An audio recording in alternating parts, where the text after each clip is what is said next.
Vamos lá recuperar um pouquinho do que a gente estava falando na aula passada para dar sequência. Então, a gente estava falando sobre essas abordagens participativas numa perspectiva crítica,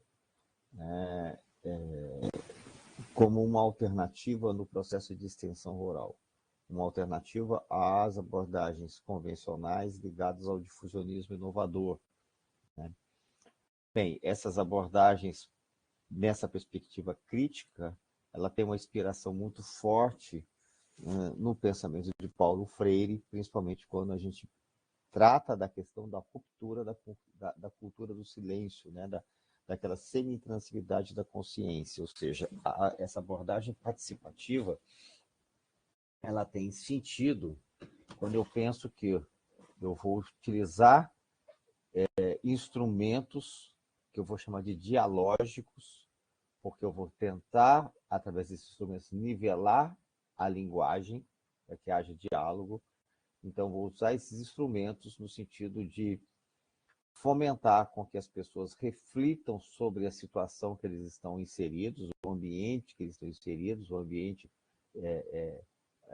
econômico, físico, social, cultural, e reflitam sobre esse ambiente, entendendo os elementos constitutivos desse ambiente, os elementos que os colocam numa condição de marginalidade, e se organizem, então, em um processo social, econômico, no sentido de enfrentar esses elementos, né, que a gente chama de empoderamento, e dessa forma romper com a condição de marginalidade que eles estão colocados. Essa tônica dessa abordagem participativa que eu estou trazendo para vocês. Existem outras leituras, né? Estou entendendo, então, que a condição de marginalidade, de marginalização, ela é um processo histórico e que, para romper com isso, eu preciso de um processo organizacional de quem está marginalizado, né? Para que rompa com esse mecanismo. Falei com vocês, né, que a gente tem uma experiência razoavelmente longa trabalhando nessa perspectiva, uma experiência que está acumulada aí por cerca de 30 anos, uma experiência que a gente veio vivendo-a de forma compartilhada, né, com os movimentos sociais que fazem dela um instrumento de empoderamento, junto com ONGs, né, organizações não governamentais que assessoram esses movimentos sociais. Então, a gente veio aprendendo com elas, participando desses processos e aprendendo com essas experiências e acumulando esse conhecimento. Reforço que não é um conhecimento oriundo exclusivamente da academia, é um conhecimento oriundo dos movimentos sociais, das ONGs que trabalham com os movimentos sociais, das outras organizações que assessoram esses movimentos sociais, como a Comissão Pastoral da Terra, e que nós, da academia, aprendemos, acumulamos e estamos retornando isso para a sociedade, por exemplo, através dessas aulas que eu estou dando a vocês. Então, eu contei que essa experiência nossa, primeira, nessa abordagem dos diagnósticos rápidos participativos, se deu através de um grupo, né, de agricultores familiares numa cidadezinha do sul de Minas chamada Poço Fundo. Eram 26 famílias que demandaram um apoio nosso e junto com eles a gente realizou esse diagnóstico, a gente vai falar mais detalhes para frente, né? E isso colaborou com que eles rompessem as situações que eles estavam vivendo naquele momento. Hoje é uma próspera cooperativa que tem cerca de 450 famílias cooperadas, né?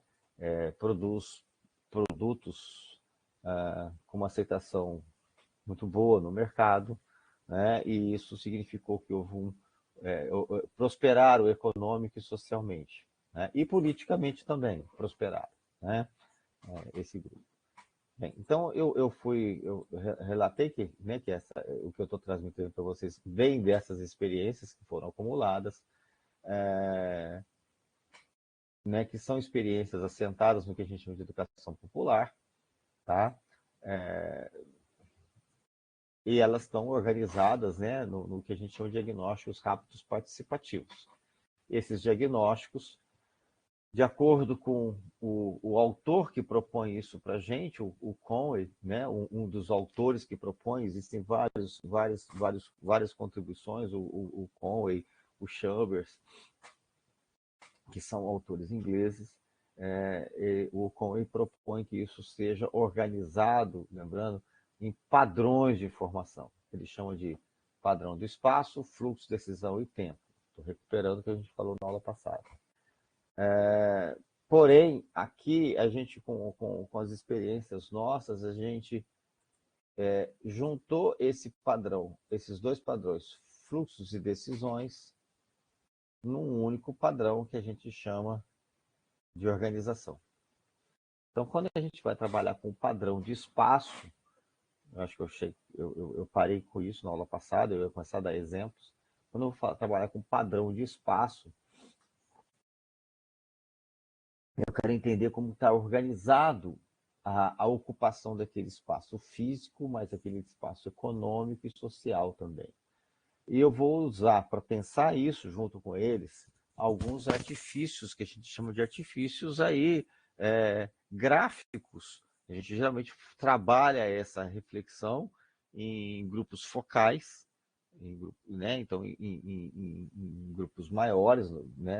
Geralmente não é uma coisa feita individualmente, a gente trabalha com grupos maiores. Pode acontecer também de fazer alguma coisa individual, mas a lógica é trabalhar com grupos maiores, que a gente chama de grupos focais, e a gente vai utilizar como artifício de facilitar esse diálogo jogos vivenciais, geralmente feitos através de mapas, diagramas. Tal. Então, por exemplo, o uso de mapas para que a gente consiga fazer uma primeira reflexão sobre aquele espaço é um bom artifício. Né? São mapas que a gente elabora junto com eles. Então, a gente vai sentar e vai fazer. Então, quando eu vou olhar o padrão espaço, eu passo a fazer uma leitura, vou dizer, mais ampla, como se eu estivesse pegando o Google Earth, né, o Google Maps, e tivesse com uma imagem grande, por exemplo, da rural, alta, e eu vou dando um zoom na imagem da rural, por exemplo, até chegar num determinado espaço, ali a região do P1, por exemplo, né? E eu vou chegando mais próximo até lá dentro do jardim do P1, né? O jardim interno do P1. Então, o mapa é aquela imagem mais ampla que eu tenho, tá? Onde eu tenho uma leitura mais genérica sobre aquele espaço, menos detalhada, okay? Mas que me permite perceber, refletir sobre as conexões que existem ali dentro, sobre a lógica, a racionalidade histórica de ocupação daquele espaço. Tá? Não. Então, quando eu penso na ocupação, na responder como está a questão do padrão de informação e espaço, eu lanço mão, a princípio, de 3 ferramentas. Os mapas, o que eu chamo de transeptos, que é um zoom mais dado, conhecido como caminhada transversal. Eu passei a chamar de transepto porque a gente viveu algumas experiências onde não tinha como caminhar. Nós estávamos dentro da água, por exemplo, fazendo um trabalho como esse na Baía da Ilha Grande, né? Se você tinha dentro da ilha uma coisa, mas você trabalha com comunidade de pescadores tradicionais e artesanais, que parte da vida deles é dentro da água, dentro do mar. Então a gente tinha que fazer uma remada transversal, né? Não era uma caminhada. Lá no Pantanal mesmo, né, que a gente trabalhou um bom tempo, a gente usou esse tipo de metodologia, era água, então não tinha como caminhar, a gente tinha que entrar numa canoa e sair remando com as pessoas do local e discutindo aquele espaço com elas dentro da canoa. Tá? Também, em outros momentos, os territórios, os espaços eram muito amplos e fazer a caminhada ia demorar muito tempo, a gente montou no cavalo e fez uma cavalgada transversal. Então, para deixar homogêneo a denominação, passamos a usar o termo transeptos, né, que são esses trechos transversais, vamos dizer assim, que a gente define como sendo representativos daquele ambiente. Vou dar alguns exemplos já já. E, por fim, né, a gente dá um zoom nessa leitura através do desenho, da esquematização das unidades de produção em si. Então, o que a gente chama de esquemas e croquis. Então, a gente vai desenhar como é que é a ocupação daqueles territórios, por que as pessoas ocupam aquela área que ela tem lá, os 5, 10 hectares de terra dele, por que ele plantou milho aqui, o café ali, o porco aqui, por que ele faz essa ocupação de território, desse espaço dele ali, né? Dessa unidade de produção dele ali. Então, com essas 3 ferramentas que eu pretendo falar delas, pelo menos a primeira, hoje, com vocês, a gente consegue ter uma reflexão, uma leitura, uma reflexão melhor estruturada, melhor detalhada da questão do espaço. Quando eu penso na organização, eu penso na organização econômica, social e cultural. Eu acho que eu falei isso na aula passada com vocês. E aí, quando eu penso na organização econômica, eu penso naquela organização dos sistemas de produção que ele tem, do café, do milho, da unidade de produção dele como um todo, mas também eu penso na organização econômica da família dele como um todo também. Como é que isso está organizado ao longo do período, do ano, e as fontes de renda que ela tem, os gastos que ela tem. Diferente de uma empresa, né, uma empresa capitalista, uma unidade de produção familiar, ela gera renda para a vida deles, né? Por isso que a gente chama também de subsistência. Então, a renda gerada ali dentro é para a manutenção da família. Se tem escola, para alimentação, para vestuário, para medicamento. Então, a gente também tem que entender como é que essa composição dessa renda, dessa família internamente. Outro elemento importante quando a gente pensa na organização é a questão da organização social deles, né? Como é que com quem que eles se relacionam proativamente, negativamente, ou que seria interessante se relacionar, mas não se relaciona. Então, como é que é a rede de relacionamentos que esses grupos têm? Okay? A ferramenta que a gente costuma usar para isso é o diagrama de Venn, chamado jogo das bolas também, algumas vezes aqui no Brasil, chapatis na África, é usado essas denominações. Bem, e também é sempre importante a gente ter a clareza que crenças e tradições influenciam os sistemas de produção, a vida das pessoas. Então, conhecer as crenças, tradições, festas que existem naquela região é importante para que a gente possa, junto com eles, definir estratégias de intervenção. O terceiro padrão de informação, né, que a gente apresenta é o padrão de tempo, que ele é transversal a todos os outros, né, ao espaço e à organização. Mas também ele também tem as suas especificidades, né? A gente quer entender como é que as pessoas se organizam, por exemplo, para o trabalho, economicamente, para o trabalho ao longo do ano. Então a gente faz um calendário sazonal deles. A gente faz a rotina diária, como é que as pessoas se organizam no seu dia a dia para o seu trabalho, para as suas tarefas, na unidade de produção ou na comunidade. Mas também é interessante a gente procurar ver como que aquele grupo social vem se comportando, evoluindo ao longo do tempo. Né? Um momentinho só.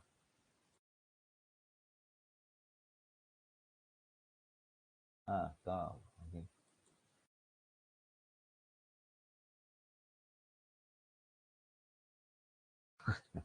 As outras turmas, tudo em alvoroço.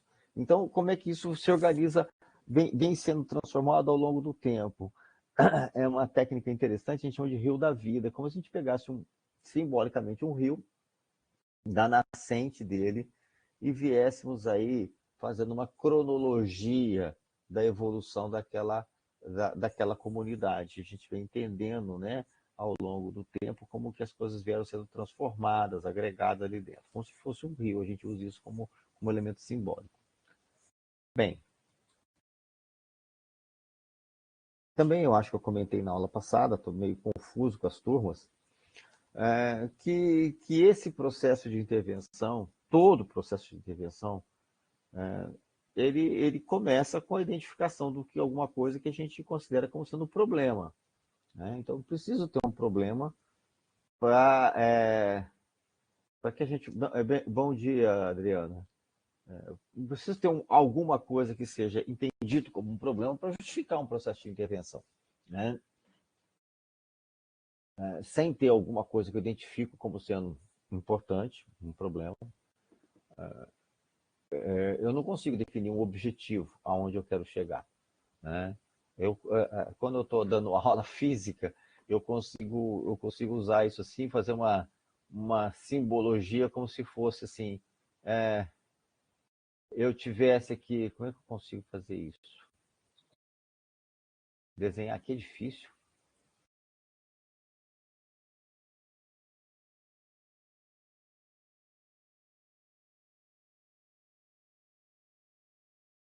Não é fácil, não. O controle motor do seu Robson não é dos melhores, não, para isso. Como se eu tivesse um barquinho, né? E somos nós, a nossa organização, o grupo de agricultores, e eles definem, né, um objetivo, né, aonde se quer chegar. Se define um objetivo onde se quer chegar, né? Então, sem eu definir esse objetivo onde eu quero chegar, né, que é um problema, olha, eu quero chegar aqui, eu não consigo pensar elementos necessários para chegar lá, que é o diagnóstico. Então eu tenho que perguntar o que existe nesse ambiente aqui que o barquinho vai atravessar para que ele possa chegar lá no Trapiche, no Porto, no Ancoradouro, ou como diz o povo chique de Angra dos Reis, no Pier, né? Quais são, né, as dificuldades que esse ambiente apresenta, tempestades, redemoinhos, pedras, né? Então, o que são esses elementos do ambiente externo que existe que o barquinho vai ter que se lidar, né? Vai ter que lidar para chegar naquele corpo. Mas também é de se perguntar, será que a minha organização, será que o meu barquinho tem condições de chegar até aqui? Será que as velas, olha, o barco precisa de vento para navegar, então está o vento soprando aqui. Mas será que minhas velas aguentam esse vento, né? O vento pode ser tão bom quanto tão ruim. Se for um vento fraco, pode empurrar o barquinho. Se for um vento forte, pode quebrar o mastro do barco, o barco pode tombar, pode rasgar as velas dele, né? Então, eu preciso saber, inclusive, se a minha organização ela tem capacidade de enfrentar as tormentas, as adversidades e mesmo as coisas entendidas como positivas para chegar aonde ela tem que chegar até o final, né?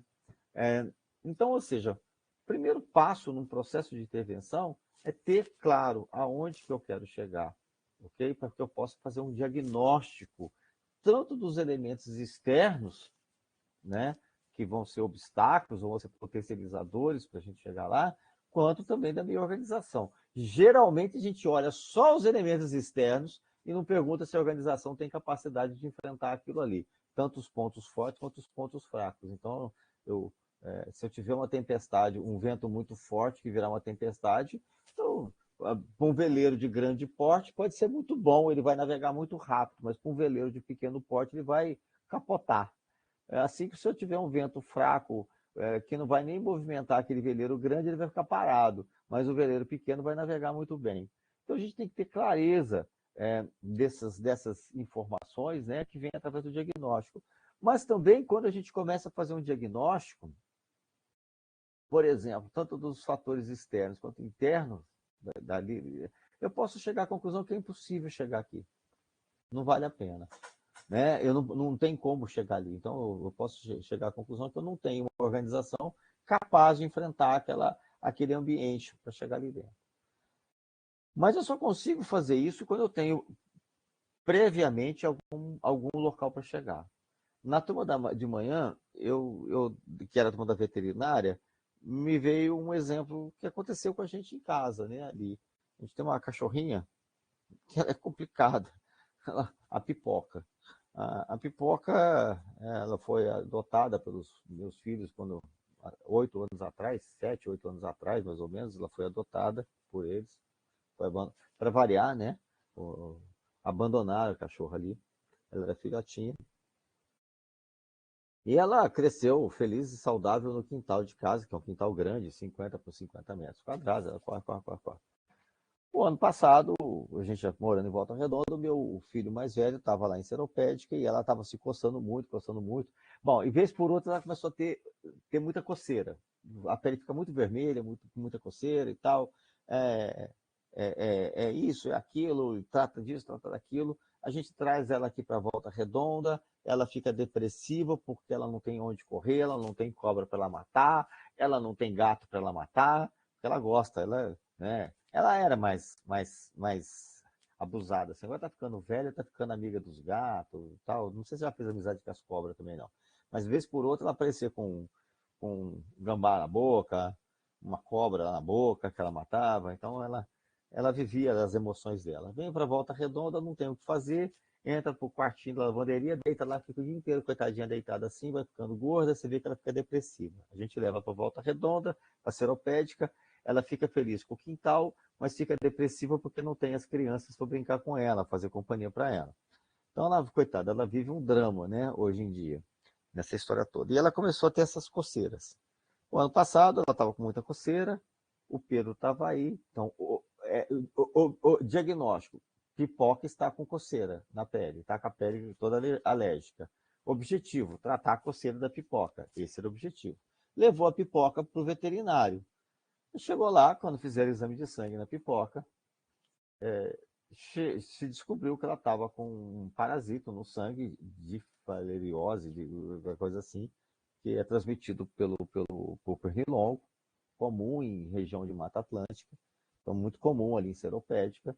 Então ela estava com isso aí, já estava com um problema de falta de ar decorrente disso, ou seja, se o objetivo originalmente era tratar da doença da pele dela, mudou. A gente mudou, quando fez o diagnóstico, a gente mudou. Prioritariamente agora é tratar o coração dela, tentar eliminar esse parasito dela, né, para que trate o coração dela. Ou seja, eu queria chamar a atenção de que não é porque nós temos um objetivo previamente definido que a gente vai ter que insistir nele, sendo que, ao ter um objetivo previamente definido e ao começarmos a fazer um diagnóstico, surgir informações diferentes, novas, que possam mudar essa leitura nossa, não é pecado nenhum mudar o objetivo. Tá? Essa lógica da pesquisa, por exemplo, né, que a gente tem aí de você ter um objetivo e perseguir esse objetivo, um problema e perseguir um problema e um objetivo, e perseguir isso patologicamente, até para mim, em termos de metodologia de pesquisa, isso é superado. Existem umas outras abordagens, tem um outro autor chamado Spredley, que ele fala de uma abordagem interativa na pesquisa, onde a gente tem por obrigação mudar, né, muitas vezes o foco da pesquisa conforme a gente avança. Tá? Bem, mas, contudo, a partir do momento que a gente definiu esse objetivo, né, e a gente tem um diagnóstico, a gente vai fazer um diagnóstico, eu preciso estabelecer questões que sejam norteadoras para esse diagnóstico. O que é um diagnóstico? O diagnóstico é onde a gente procura responder às questões causais de um problema que eu tenho. É isso que é um diagnóstico. Né? Num diagnóstico, eu estou com muito cansaço. Esse cansaço pode ser decorrente de um problema cardíaco, de um problema respiratório, de um problema alimentar. Então, eu vou ter que definir um roteiro, né, de informações para responder o que é que está acontecendo comigo, por que está acontecendo isso comigo. Ok? Então, eu vou ter que ter questões, que eu vou chamar de questões norteadoras, que vão procurar responder os elementos causais do problema que está me levando a fazer aquela intervenção, aquela investigação. E isso, no caso desses diagnósticos participativos, a gente vai definir, então, isso a partir do que chamamos de um roteiro semi-estruturado. O que é um roteiro semi-estruturado? Não sei se vocês fizeram metodologia de pesquisa, como é que tem ali para trás isso, né? Mas um roteiro semi-estruturado é um roteiro de pesquisa, de perguntas, que não são perguntas fechadas, são perguntas abertas. Como está teu solo? Observe o solo, as condições do solo desses agricultores. Observe a condição sanitária das suas criações. Então, a gente tem as condições higiênicas sanitárias e higiênicas das suas criações.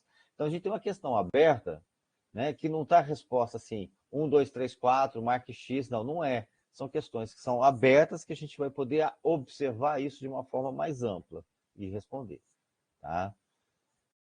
Bem, então a gente tem que fazer isso, né? Porque sem ter essas questões, a gente ir para campo, a gente fazer o trabalho, vai complicar, vai ficar muito solto. Okay? Isso não significa que essas questões vão ter que permanecer assim o tempo todo. Geralmente, quando a gente começa a lidar com isso, vão surgindo outras indagações. Ok? Também nesse processo, eu tenho que, como é um processo participativo, não sou só eu que estou fazendo junto com os agricultores e agricultoras, eu tenho que fazer os combinados. Velho ditado, né? Antigo ditado. O combinado não sai caro. Então eu tenho que fazer os acordos com as pessoas. Né? Aonde a gente vai realizar isso, quando que a gente vai realizar isso, o que eu preciso para realizar isso. Né? Eu preciso ter esses acordos. E como eu pretendo fazer isso naquela perspectiva crítica, e lembrando aquele quadro do professor Edgar, o papel meu aqui é muito mais habilitar as pessoas a usar essa ferramenta do que eu simplesmente usar essa ferramenta e ter um relatório para entregar para o meu chefe. Isso é governo que faz. Isso, todos os governos que fizeram isso, na minha opinião, teve muito pouco ganho nisso aí. Né? Virou uma moda fazer esse tal diagnóstico rápido participativo. Você chegava nos assentamentos de reforma agrária, estava um saco isso. Toda a equipe que chegava fazia um diagnóstico. Né? Os agricultores já não suportavam mais ouvir falar de diagnóstico rápido participativo. Né? Na verdade, fazia isso para fazer um relatório, entregar para o governo e ganhar o dinheiro da consultoria. Não é isso que eu estou falando. Eu não quero falar disso. Isso para mim, é um proselitismo barato, na minha opinião. Isso aí. Essa forma de usar isso. Né? Eu sou muito crítico a isso aí. Eu estou falando de habilitar os agricultores a usar essa ferramenta para que eles rompam a cultura do silêncio. Para que eles consigam elaborar uma leitura melhor estruturada do ambiente que eles estão inseridos. Eu estou falando, então, de usar a ferramenta como um instrumento de educação popular, não para, entre aspas, na minha opinião, maquiar situações que são colocadas por aí. Tá? Já estou me preocupando muito com o governo Lula com relação a isso.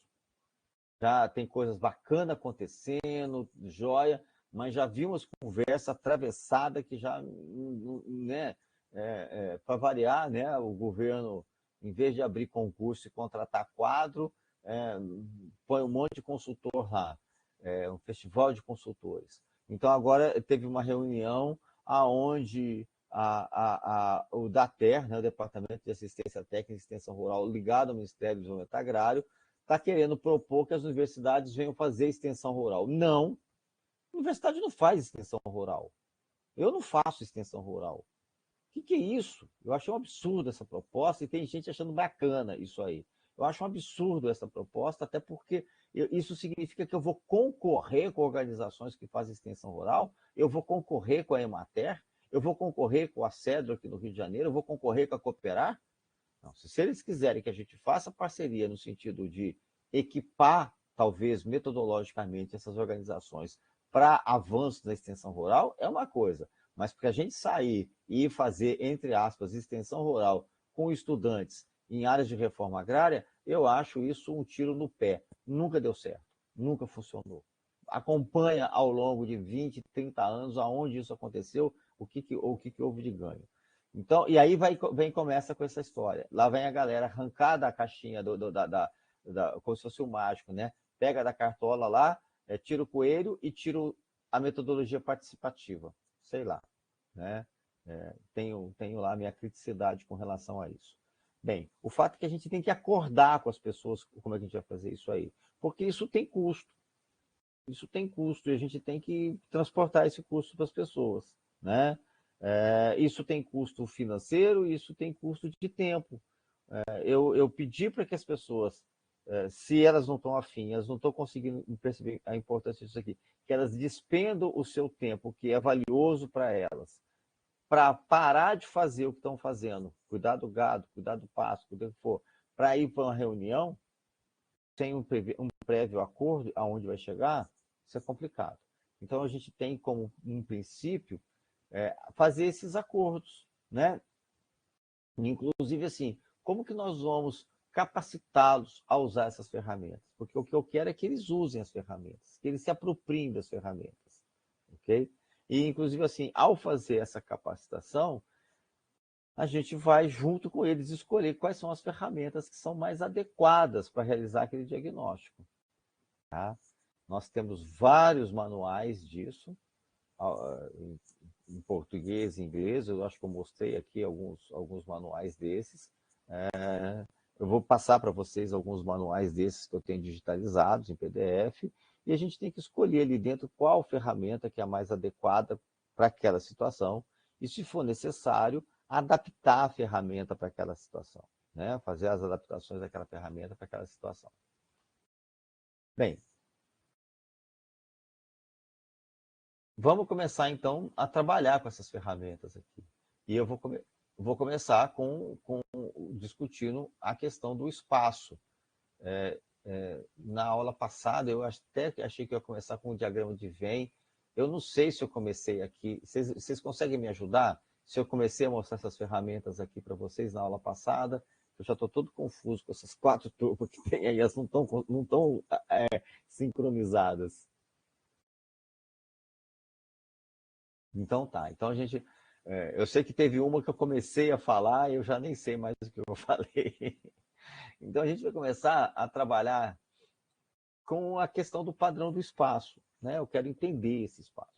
E das ferramentas mais populares que a gente tem é o tal do mapa participativo, mapa falante, tem várias denominações esse mapa, né? Tem. Esse tipo de prática evoluiu para o que o pessoal da, da geografia chama de cartografia social. Né? Chama de cartografia social. O que é cartografia social? Né? Alguém já ouviu falar esse termo?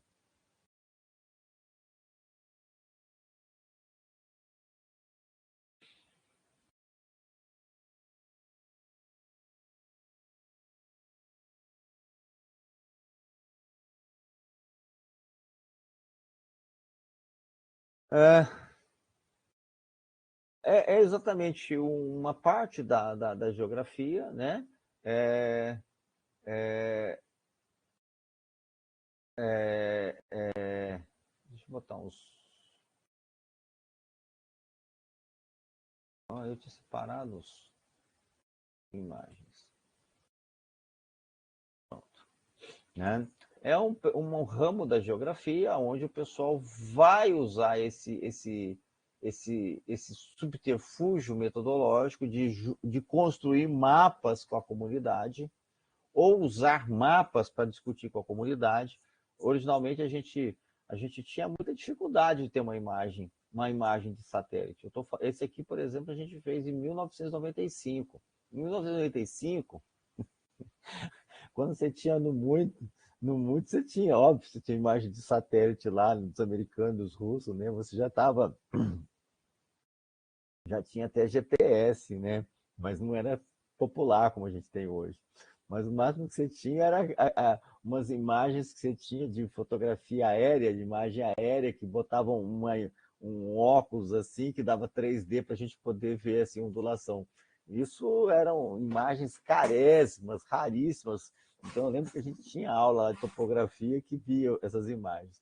É impossível você imaginar que você ia levar uma imagem dessa para campo para discutir com agricultores esses espaços. Até porque não é muito esse sentido da precisão que eu quero ao fazer um mapa. Por que eu faço um mapa com eles? Então, o que eu vou fazer com o mapa aqui? Esse aqui foi feito nesse trabalho, né? Um dos que foram feitos nesse trabalho em Poço Fundo, com os agricultores, em 1994, 95. O que consta desse mapa, né, efetivamente? Não tem nada de segredo aqui. Né? Aqui temos um rio passando. É bom imaginar que aqui tem a água correndo para cá. É uma região muito morrada, montanhosa, com desníveis elevados. Nós estamos próximos de Poços de Caldas, né? Aquela região sul de Minas, fronteira com São Paulo, uma região muito montanhosa. Então eu tenho a água caindo aqui. E o que a gente estimulou os agricultores foi, nesse caso aqui, né, era uma época de colher café, inclusive, né, a gente tem hoje clareza que foi uma época errada, inclusive, para fazer o diagnóstico lá. Quando falarmos do tempo, posso discutir isso. Mas a gente procurou com eles discutir como é que era a ocupação daquele espaço, onde plantava café, onde plantava milho, onde eles moravam, por que moravam ali, por que plantava café ali, por que não plantava café em outro lugar, quanto de terra que eles tinham, quanto de terra que os outros tinham, quem são os outros que têm muita terra, se a terra deles era boa, se a terra era ruim. Então, na verdade, a gente usa a construção do mapa não para ter esse desenho. Esse desenho é o que menos importa. O que a gente usa o mapa é exatamente como um instrumento de estímulo dialógico. Eu vou considerar que muitas dessas pessoas têm uma dificuldade de falar, de se expressar. Então, lembrando do Paulo Freire de nivelar a linguagem, não é que eu vou falar errado, mas eu tenho que lembrar que essas pessoas não frequentaram a escola como eu frequentei, então não tem essa erudição na fala, não tem essa facilidade de organizar a fala, eles não têm o acervo de vocábulos que eu tenho para expressar situações. Mas eles sabem daquelas situações, essas situações têm que vir à tona com eles. Então eu vou usar esse instrumento, um jogo vivencial, que é um mapa, né? Vou estar fazendo um mapa, como sendo esse processo. Na metodologia de pesquisa, a gente chama isso de grupo focal, focus group, né? Então, o grupo focal, então eu estou fazendo um grupo focal, aonde a gente está refletindo sobre aquele espaço. O que me interessa são as informações que saem aqui. Então, quando eu estou fazendo o mapa, está lá o Robson desenhando o mapa, está a Ana Júlia, está a Adriana, tem o Bruno, está o Eduardo, anotando a fala das pessoas, observando as expressões das pessoas, né, ao realizar aquilo ali. Muitas vezes as pessoas não falam, mas fazem uma cara. Eu vou dar um exemplo daqui a pouco aí, nítido que aconteceu quando a gente está fazendo um diagrama de Venn. A expressão disse mais do que uma fala. Né? Bem, então, assim, o que interessa não é o desenho em si, nenhuma das técnicas é o desenho em si. Os desenhos, as técnicas são usadas para promover um espaço onde as pessoas se sintam mais à vontade de expressar a sua opinião, a sua leitura sobre aquela realidade. Tá? Então, por exemplo, como é que eu começo a fazer um negócio desse? É difícil começar isso. Você põe lá um papel no chão, né? E os caras vão ficar olhando para o papel, não vão caminhar. E aí estou eu como agente animador do processo, não executor do processo, eu sou animador do processo. Né? É meu papel fazer essa animação. Se tiver algum agricultora que esteja já habilitado, é ele que vai fazer. Mas enquanto não tem, sou eu que vou fazer isso aí. Né? Por isso que eu frequentei a universidade, por isso que eu tive aula de extensão rural. Então, por exemplo, aqui eu vou perguntar para os caras assim, o que vocês acham que é o... Não tem nada desenhado aqui. O que vocês acham que é o ponto mais importante para vocês aqui? Que quando vocês olham, eu estou aqui, eu estava aqui, eu fiz o mapa que eu tinha é outro, mais semelhante a esse aqui. Eu estava tendo um mutirão de colher café, eu estava junto com os cafeicultores aqui, a maior parte eram jovens, e eu não saía. Eu perguntei, o que vocês acham? Marca aqui para gente, fala que olhando para essa paisagem, eu estou olhando a paisagem, o que vocês acham que é a coisa mais importante para vocês aqui? Aí eu lembro que um rapazinho marcou algo assim do lado de cá, e ele falou que era nascente, porque ali nascia esse rio que passava aqui. Então, sem essa nascente, eu não teria o rio. Nascente é a coisa mais importante, bacana. Por que vocês acham que o rio é importante? Não, porque dele vem a água para a gente morar,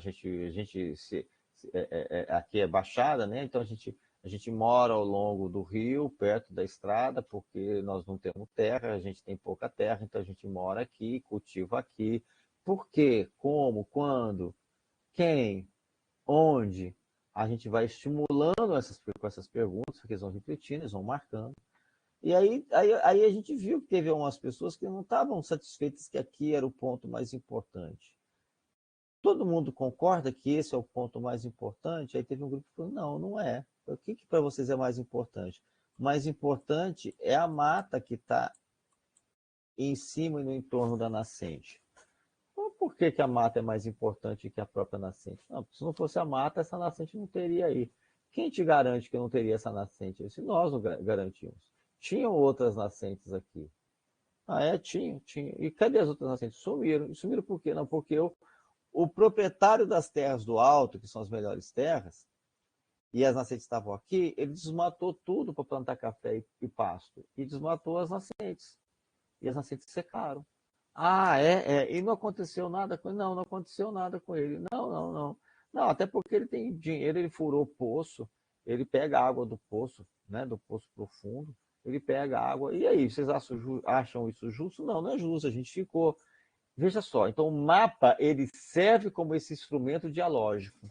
Ele vai ajudar você a provocar esse pessoal a começar a preliminarmente refletir sobre elementos causais que geram problema para eles posteriormente. Por exemplo, a questão da água, a questão da terra, quem tem acesso à terra boa está com quem, por que que isso está, desde quando que isso está. Então é um processo histórico da colonização. O agricultor familiar ficou com pouca terra e terra ruim. Né? Então, por exemplo, nos 7 bairros que a gente fez isso, nos 7 bairros acontece isso. Depois, quando você junta essa rede de informações de 7 bairros, as pessoas começam a se reconhecer um no outro. E perguntar, olha, sozinho eu não vou resolver esse problema, então a gente vai ter que se juntar para resolver esse problema. Tudo bem? Né? Então, um mapa como esse permite criar esse espaço de diálogo grande. Né? Como eu disse, a, a geografia muito bem se apropriou desse mecanismo, né, e transformou isso num instrumento importantíssimo, muito bacana, lindo, maravilhoso, que é a cartografia social.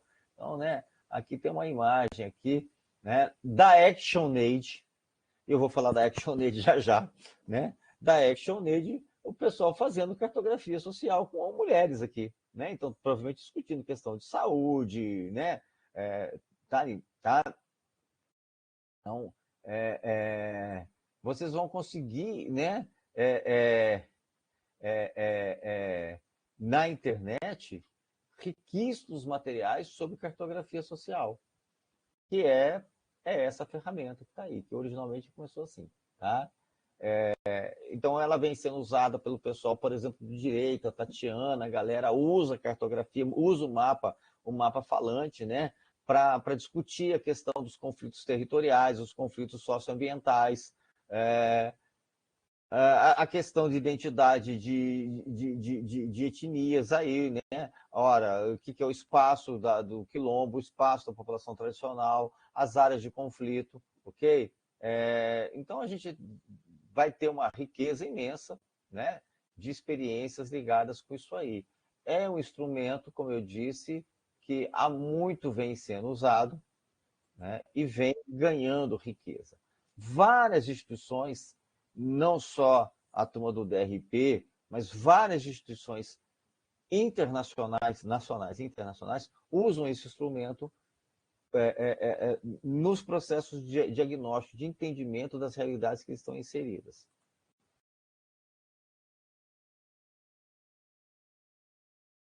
Dos vários manuais que eu tenho de DRP, eu tenho um que é meu predileto, que é um que foi feito em Moçambique, se eu não me engano, em 1994. Eu vou mandar todos que eu tenho para vocês. Quem quiser guardar numa pasta de Google Drive, lá guarde. Dropbox, o que for. São alguns materiais interessantes. Tem o de português aqui brasileiro, tal, que foi feito, inclusive, lá o de Verdejo, que foi feito pelo MDA, tem o da Emater, o MaxPark, eu passei lá, tem também, né? Isso aí. Mas, na minha opinião, o melhor deles é esse aqui de Moçambique, que foi, né, antigo. Foi quando eu fiz o doutorado que eu recebi esse manual, até de um grande amigo moçambicano, Jorge Ferrão. Jorge Ferrão fez doutorado no CPDA também. Na verdade, eu já tinha acabado o doutorado e tudo, e ele fazia doutorado depois que eu, vindo ao curso, ele me deu o material. Riquíssimo. O que é interessante nesse material? Apesar de ele graficamente ser muito precário, né? Ele tem uma característica, tem sim, sempre o que você deve fazer, o que você não deve fazer no uso de cada ferramenta dessas. Então tem essa dica lá. Depois a gente abre aqui, eu comento com vocês. O que faça, não faça. Então dá sempre a dica aqui de sacadas que você não deve fazer. Óbvio que são sacadas que estão lá para a África, para Moçambique, mas que servem muitas delas para a gente aqui, e que também nos despertam a refletir sobre outras que a gente deve incorporar conforme a nossa cultura, no sentido de não fazer, de mancadas que a gente possa dar. Mas, por exemplo, então esse aqui está sendo feito, esse mapa aqui foi feito né,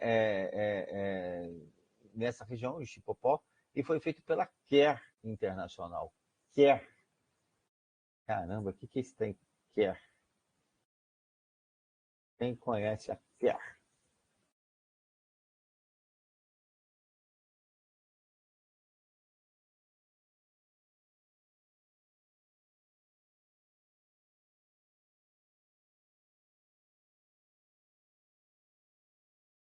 Bem, existem várias agências internacionais, também tem as nacionais, mas essas agências internacionais, elas cumprem um papel importantíssimo nos processos de enfrentamento às forças marginalizadoras no planeta, né, ao grande capital.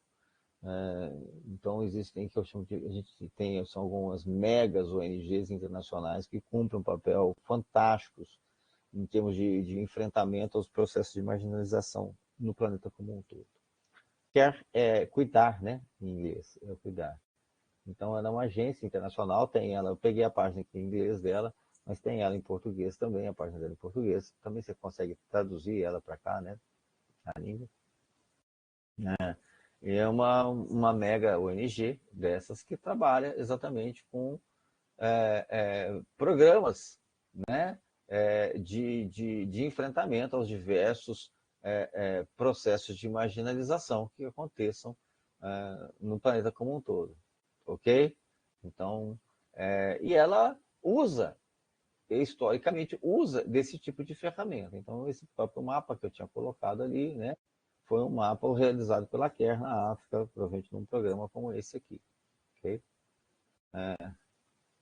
É interessante você observar que, como eu estou lidando com pessoas provavelmente com nível de alfabetização baixíssimo ou nulo, eu vou trabalhar sempre com legenda, né? Porque as pessoas não sabem ler e escrever. Eu sei ler e escrever, mas eles não sabem, então vou ter uma legenda aqui, né? Para representar as questões que são importantes para eles. Esse aqui, esse aqui até na região, também está nesse manual né, da ou não,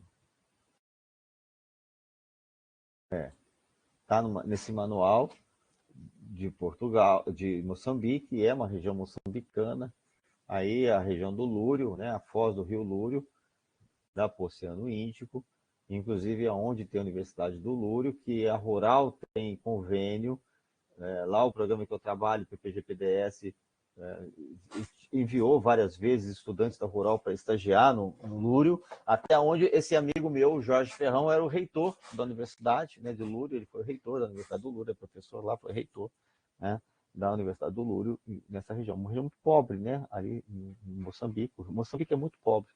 A Angola é rico, tem muito recurso natural, Moçambique não tem, né, essa riqueza de recursos naturais ali dentro.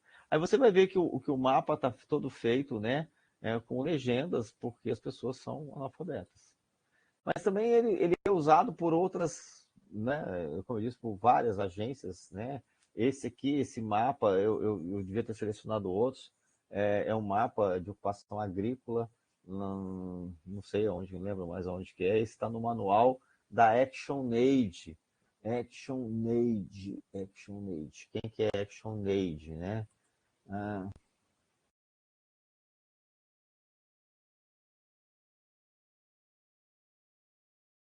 ActionAid, está aqui a página da ActionAid. Essa aqui está a página dela em português, até porque é da ActionAid de língua portuguesa, ok? Ela, ela, ela trabalha também com políticas, né, de combate ou mitigação à pobreza, à fome, né? Ela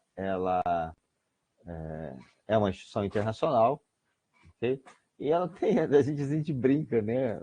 Brincadeira até de talvez de mau gosto, que ela é a ONG era, né, da família real, porque o Príncipe Charles é um dos grandes doadores para a ActionAid, né? Então a gente brinca que ela é a ONG da família real britânica, né? Porque eles patrocinam, né? Em parte isso aí, né? É, Curiosamente, a, a ActionAid tem aí a, a coordenação dela, né? Uma das coordenações internacionais da ActionAid feita por um ex-estudante, por um egresso da Rural, o Adriano Campolina, que curiosamente, quando a gente fez esse DRP lá em 94, 95, um grupo de estudantes da Rural foi para participar com a gente no grupo lá e, né, ver, aprender. Sempre os estudantes são sempre muito solícitos, né, nesse sentido, são muito corajosos de enfrentar esses desafios. E o Adriano ficou no meu grupo, na minha equipe, e até hoje ele lembra. Falei, porra, cara, a partir daquilo ali eu entrei de sola nesse caminho. Hoje ele é um popstar internacional. É nada, ele é um cara muito bacana e tal, mas ele é uma referência internacional, né, nesse tipo de trabalho, né.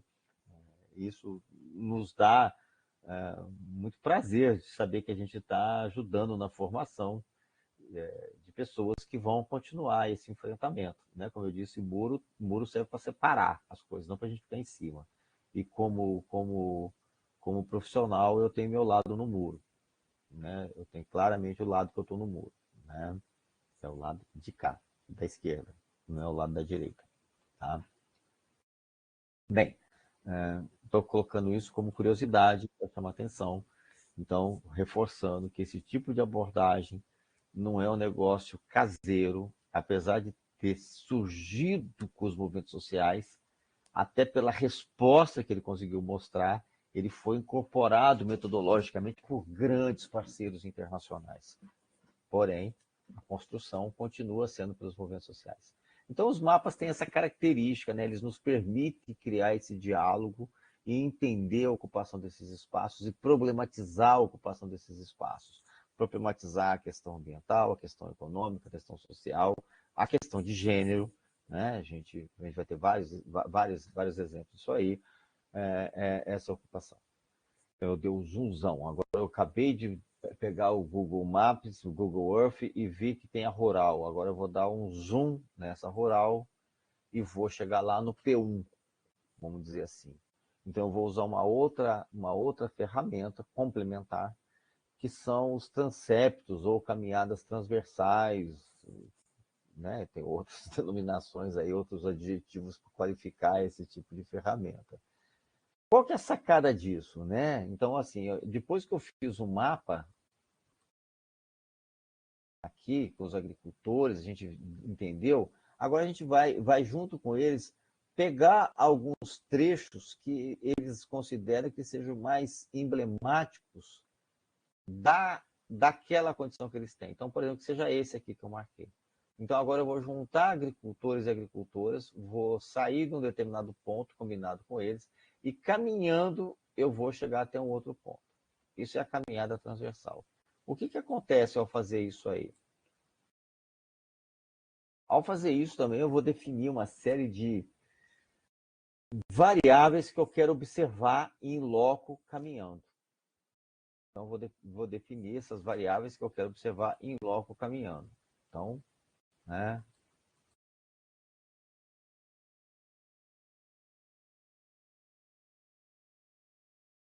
Então, tá.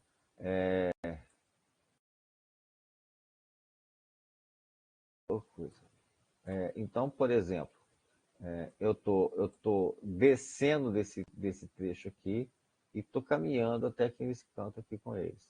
Então, eu vou observar o tipo de solo que tem em cada trecho. Então, esse trecho aqui, ó, esse trecho aqui, o solo é barroso, esse aqui eles chamam. Esse aqui está no manual lá do Conway.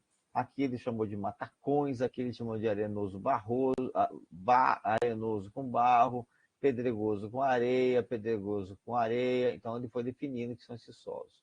E também vai definindo o que tem de cultura em cada local. Nesse trecho, o pessoal planta trigo, milho, fava, trigo, vai descrevendo. A criação, se tem criação animal, problema que tem em cada trecho, oportunidade, né? Então isso aqui foi tá aqui na figura, foi feito no Paquistão, né?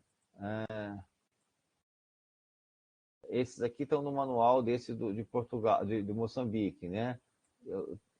Lá você vai conseguir ler. Aqui eu estou ruim de enxergar pacas, a imagem ficou horrorosa. Mas também foi definida essas variáveis.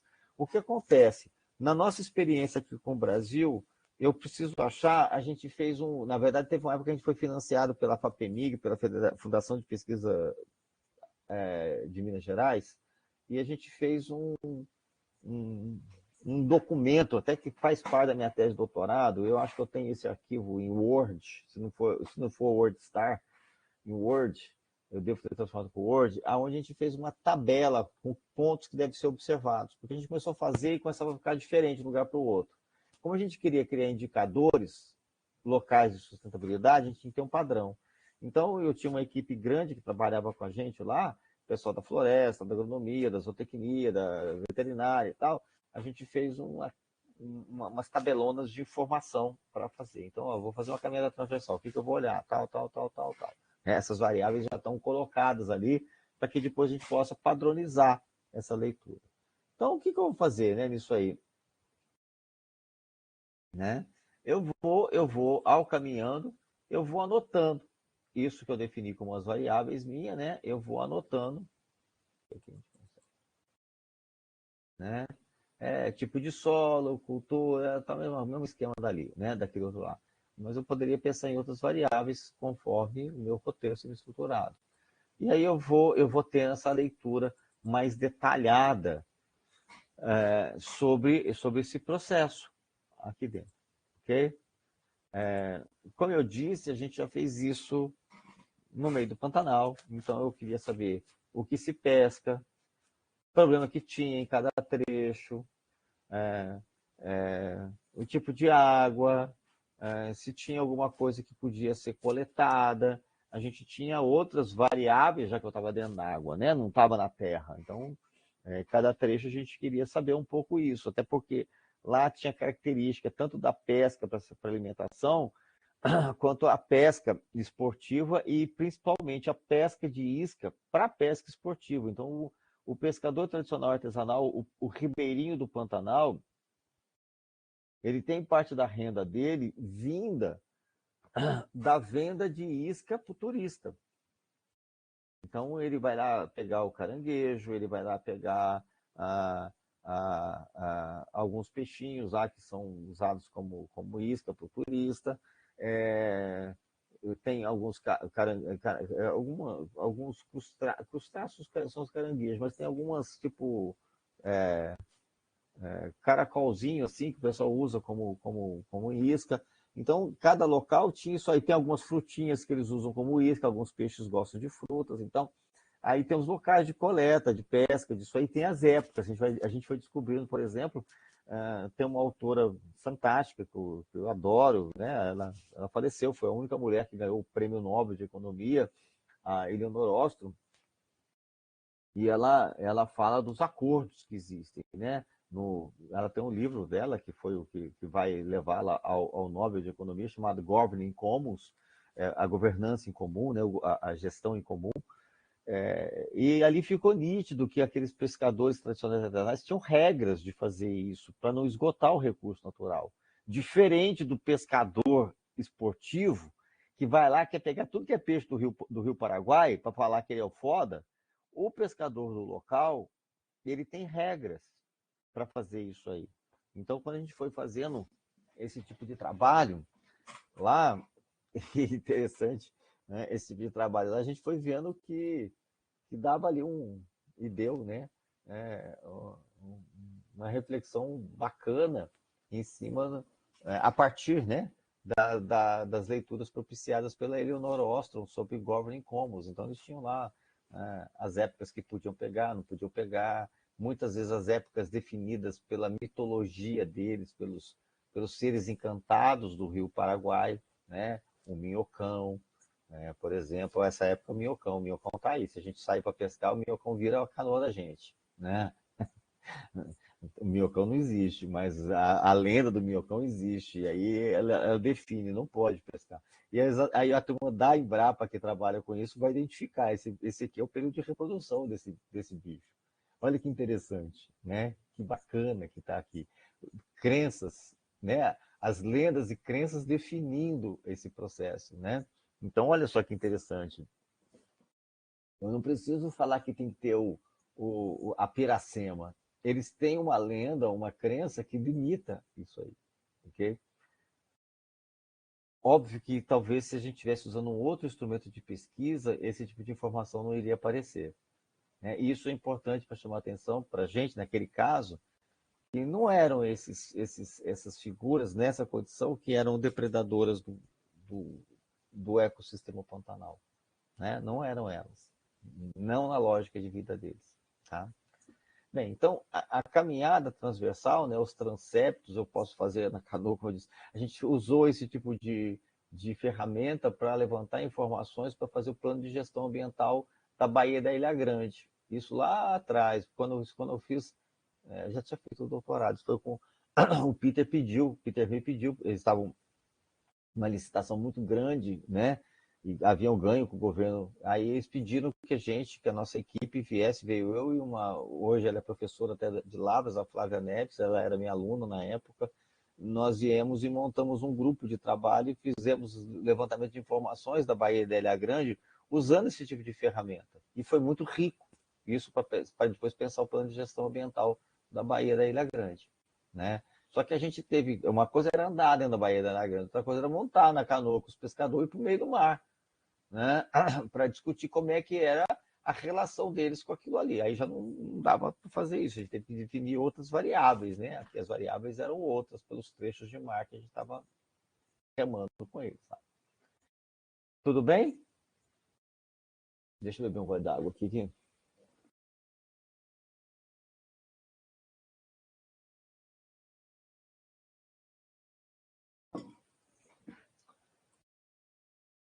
E aí eu vou dando um zoom mais estreito e chego num itinerário técnico. Eu chego na unidade de produção. Então, como é que esse cara se organiza na unidade de produção? Por que ele planta aqui? Como ele planta aqui? Como é que ele faz essa ocupação desse território?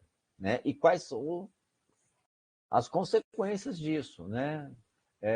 Então, você vai ver aqui, né? Esse aqui, peguei essa imagem lá do próprio manual de. Você vai ver vários locais, a forma como ele plantou, locais com erosão e tudo mais. Eu vou estar discutindo isso com eles. Mas eu vou usar isso posteriormente no planejamento participativo da ocupação desse território, desse espaço. Eu vou passar logo na sequência um videozinho do Globo Rural e depois do pessoal da Copfam, porque depois passou um tempo o Adalto, né, que então era o presidente da cooperativa lá em Poço Fundo, depois que a gente avançou lá, passou a trabalhar com café orgânico, ele foi eleito o melhor cafeicultor do Brasil. Ele ganhou o prêmio dos exportadores de café do Brasil como a referência. Então, nunca um agricultor familiar tinha ganho o prêmio de melhor cafeicultor do Brasil. Isso não era para pobre, né? E E aí foram lá, o Globo Rural fez uma série de reportagens, e ele vai falando um pouco da propriedade dele, que é uma propriedade pequena, são 7 hectares, se eu não me engano, que o Adalto tem. E aí, como é que foi feito o rearranjo? Mas hoje eu tenho uma imagem de drone da região, e a partir dos itinerários técnicos, da leitura, a gente conversou com esses agricultores e foi repensando como é que deveria ser o rearranjo espacial daquilo para que eles possam produzir café orgânico. Porque não adianta só esse sujeito fazer isso aqui dentro. Não é o suficiente. Essa unidade, a gente estudou lá atrás o agroecossistema. Essa unidade de produção é extremamente influenciada pelo que está por volta dela. Hoje é aniversário da Fazendinha, né? Está se comemorando 30 anos de Fazendinha. A Fazendinha sofre muito com interferência externa. Então, assim, apesar dela ter uma zona de amortecimento razoável, mesmo assim sofre ali dentro profundamente. Não é tão simples você produzir orgânico porque você colocando matéria orgânica no solo, você sofre uma série de influências externas ali dentro. Influências fitopatológicas, mas até influências socioeconômicas. As pessoas pobres da região ocupam ou invadem 3x4 entram na fazendinha para roubar o que está plantado lá dentro, ou roubar o utensílio ali dentro. Tudo bem, mas, assim, a questão fitopatológica também é grave ali dentro. Apesar de estar no manejo orgânico,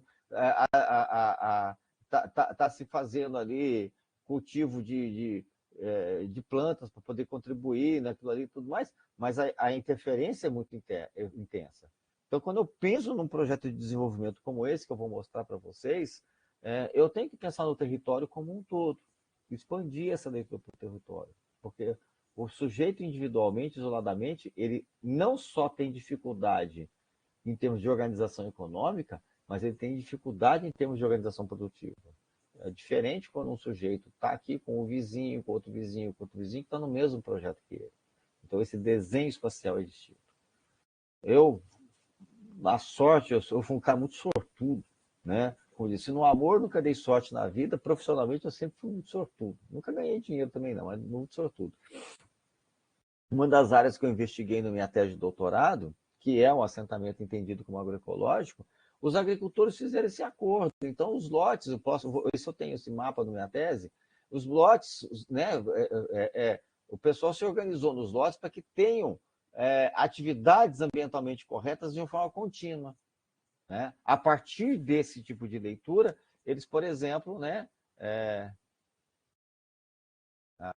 o lote da Adriana é esse aqui, o meu lote é o do lado, o lote do Bruno é o outro, do Eduardo. Então, e eles fizeram uma distribuição tal, ao ponto que, por exemplo, aqui tem uma linha, que eles chamam de faixas de retenção, faixas de contenção, isso é no Cerrado, com a Caatinga.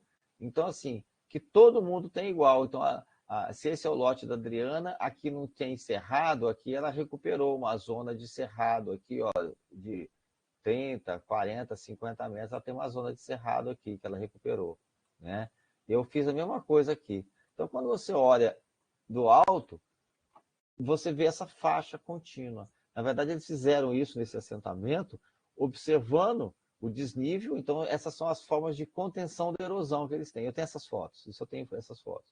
E isso alimenta um projeto maior que é chamado Grande Sertão, a cooperativa Grande Sertão, ok?